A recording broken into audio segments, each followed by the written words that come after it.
Coming up on In Plain Sight.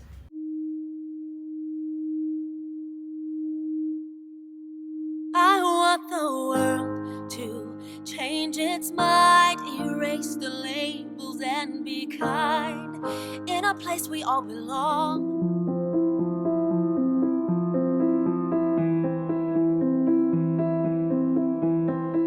For many Cherokee people, the last step our ancestors took in our original homelands was on to Blythe Ferry. In this Cherokee Almanac, we learn the significance of this site and what it meant to never see home again. Hey friends, it's Vince Gord here, and the question was asked, what is my advice for those who are beginning and starting their career? Coming up on In Plain Sight.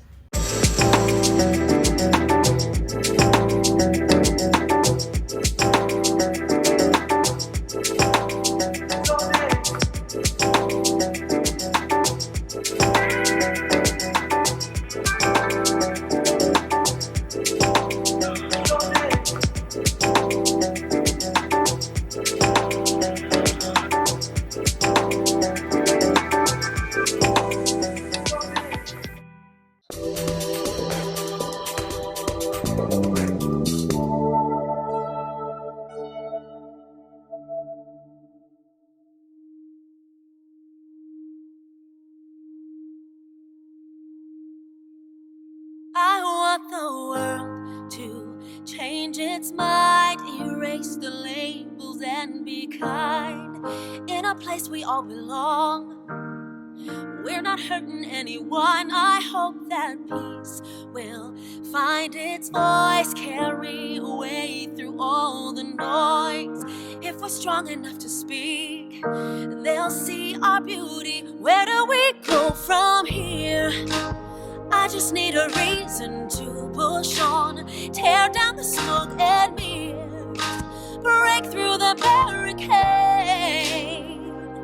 There is a light that defies the darkness inside us, so don't be afraid. We will find our way. We are survivors. Oh yeah. We are survivors. When did we lose sight of ourselves? Have more worth than someone else? Anger hidden in the greed, all the struggle that it feeds. Why can't we see there's just one human race, all trying to get by, fighting for time? Where do we go from here? We all need a reason to push on, tear down the smoke and break through the barricade. There is a light that defies the darkness inside us, so don't be afraid. We will find our way. We are survivors. We know we can stand alone. Where would we be if we stayed together? We're on a downward spiral. Where do we go from here? Where do we go? Tell me there's a reason to push on, tear down the smoke and break through the barricade. There is a light that defies the darkness inside of us, so don't be afraid. We will find our way. We are survivors. Oh yeah. We are survivors.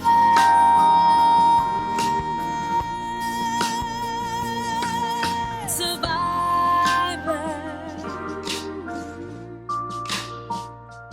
We are survivors.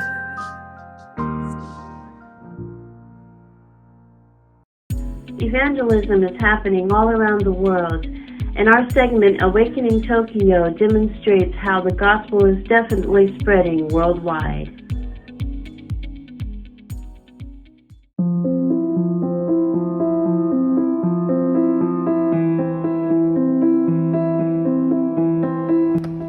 So my life before Jesus, getting to know him, it was a mess.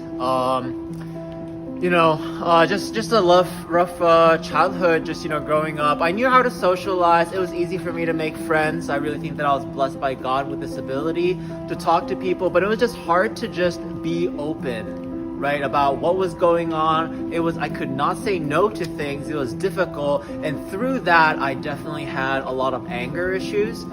Getting into fights a lot because I didn't know how to ask for the things that I wanted or the things that I actually wanted. I ended up stealing a lot. Through that, just hanging out with the wrong crowd and with other people who had similar difficulties as I did, I ended up dabbling with drinking and doing drugs, smoking cigarettes, just because I didn't know how to check in with myself, how to take care of my heart, how to take care of my mind, especially, and doing drugs, getting into fights. I got super depressed, a little bit of anxiety here and there, and eventually, this lifestyle that's just been kept a secret, just my problems inside just kept piling up on top of, schoolwork, whether it was high school, college, having a job, all these things. Everything just started piling up and I didn't know how to deal with these things. So through that whole process, I would get counseling first, I would go to rehab, all these things, jail eventually, but none of it did the trick until I actually said yes to surrendering to the Lord and having a relationship with Jesus. And that's when the real freedom started to happen. Unfortunately, it wasn't just a one-time trick. It took a lot of time. It took a lot of effort. It took a lot of times of, people trying to help me, but I still didn't know how to navigate in the new identity that Christ bought for me. And that, made the journey a little bit long, but I learned how to trust others. I learned that joy came not from doing drugs or being drunk, but actually from the Lord. I realized that, understanding, reading the Word to know Him and to know who I am actually set me free because that helped me renew my mind. I heard this story so many times before, but I never thought that it would actually happen to me. Going through rehab, people will be like, oh yes, I met Jesus. And I'm just like, sure, buddy, that sounds really great. And then actually going through it, it's just like you actually get changed. The things that actually brought me joy before doesn't bring me joy anymore. I don't care to get drunk anymore. Sure, a little bit of drinking might sound nice here and there for some people, but to me, I don't even care about it because that's not who I am anymore. Drugs don't even cross my mind. I don't need to seek, acceptance and peace from looking at pornography. In the hardest times, I just pray, I worship. I spend time in community. I know how to say no to others. I know how to ask for help when I need it, to be vulnerable, and that's the freedom that Jesus gave me. So if you don't know Jesus, I really, really recommend you. He's literally just one prayer away, guys, and the freedom you get is just amazing. For many Cherokee people, the last step our ancestors took in our original homelands was on to Blythe Ferry. In this Cherokee Almanac, we learn the significance of this site and what it meant to never see home again.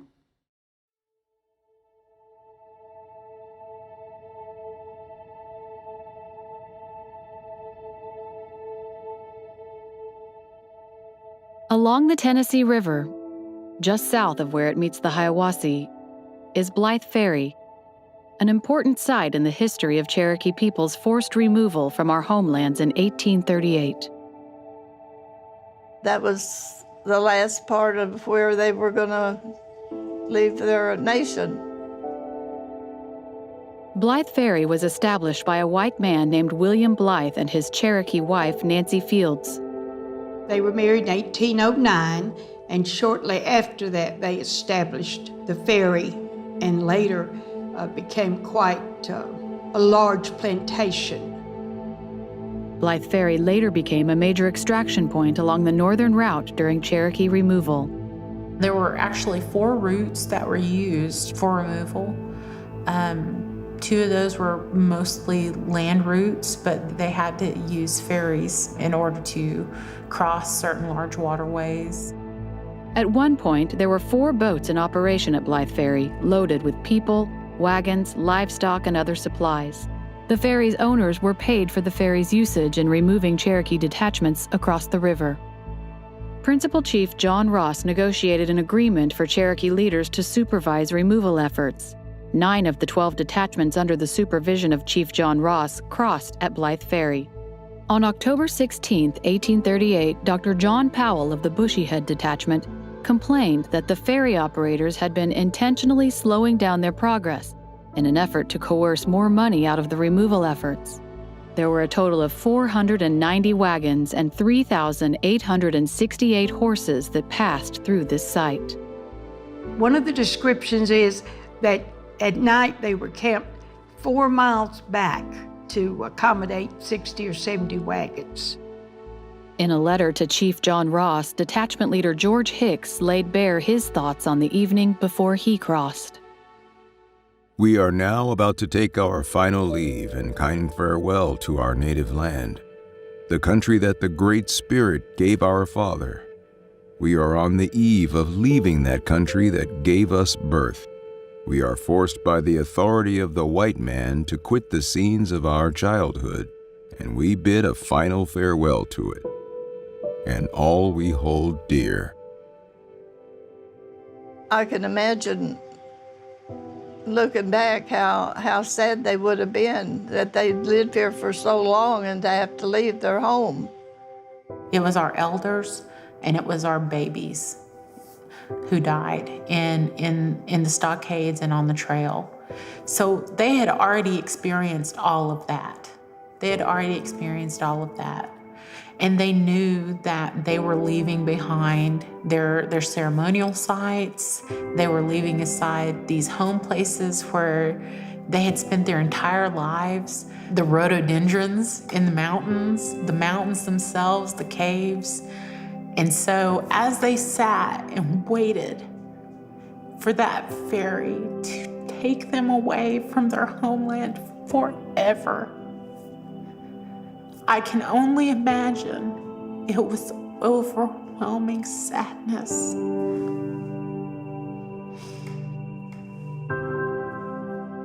To know it was the last time that they would be there and have their feet in their Cherokee homeland. An estimated 9,000 Cherokee people took their last step from their homelands onto the boats at Blythe Ferry. The names of 2,535 heads of household are etched into the memorial walls at Cherokee Removal Memorial Park. And they still had such a hard road and such an arduous journey ahead with even more loss. I think it's hard for any of us today to fathom.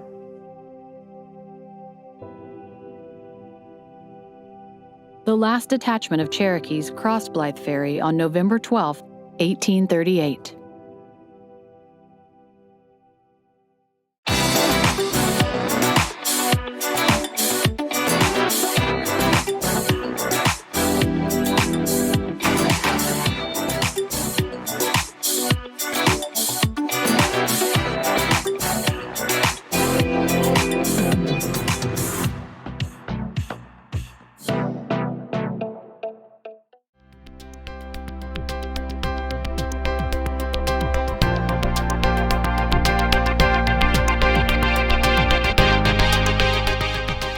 Hey friends, it's Vince Gord here, and the question was asked, what is my advice for those who are beginning and starting their career?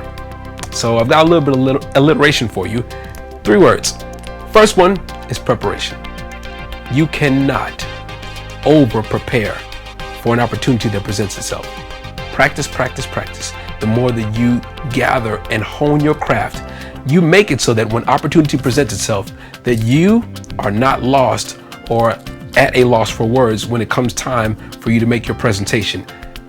Preparation is number one. Number two, perseverance. You can't give up. Just because you get a no 5 times, 10 times, doesn't mean that you give up. You keep going through the no's until you get a yes. Perseverance is what is the difference between a millionaire and a person who owes $1 million. Here's the cool part. The more that you press through, the more that you prepare, the more that you persevere, the easier it will be for you to not let the no's hit your heart really hard. You'll be able to brush them off and keep going. But the last one is the most important. It's prayer. I'm encouraging you, find a way to make sure that you don't allow the pressure of what's going on the outside to influence where your heart is. When you make your vertical connection great, your horizontals go a lot easier. So pray, prepare, persevere. Those 3 things, I promise you, will help you in your new career, in your new business. For my entrepreneurs, I promise you, you're going to hit some bumps. But if you use those 3 P's, they'll absolutely bless you a bunch. It's Vince with your motivational moment.